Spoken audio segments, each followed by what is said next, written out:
تحریک لبیک یا رسول اللہ صلی اللہ علیہ وسلم تحریک لبیک اسلام کے مرکزی سیکریٹریٹ سے ہنگامی طور پر تمام اسلامیان پاکستان سے آسیہ ملعونہ جس نے مبینہ طور پر توہین رسالت کا ارتکاب کیا اور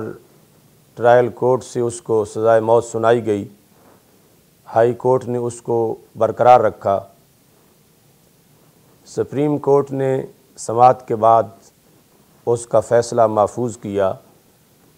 اور آج مصدقہ اطلاعات کے مطابق کل صبح یعنی 31 اکتوبر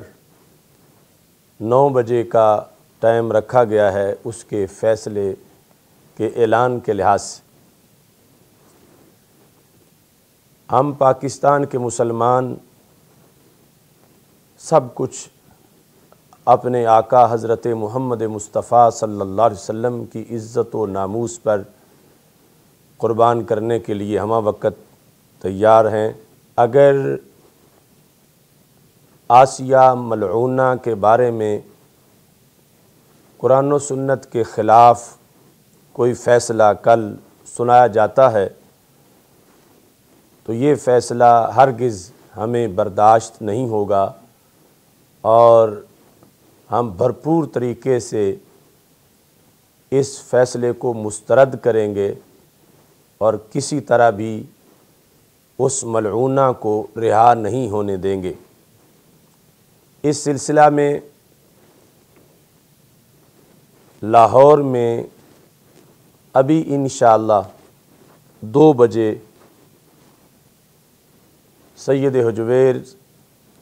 مخدوم امم سیدنا داتا گنج بخش حجویری قدس سر العزیز کے دربار عالیہ کے باہر تحریک لبیک یا رسول اللہ صلی اللہ علیہ وسلم تحریک لبیک اسلام کی طرف سے احتجاج شروع کیا جا رہا ہے۔ فیصلہ آنے سے پہلے آواز بلند کرنے کا یہ مقصد ہے کہ ہم حکمرانوں کو نصیحت کرنا چاہتے ہیں کہ وہ غلط فیصلہ کر کے کسی ایسی وادی میں قدم نہ رکھیں جو ان کی دائمی ہلاکت کا اور خسارے کا باعث بن جائے۔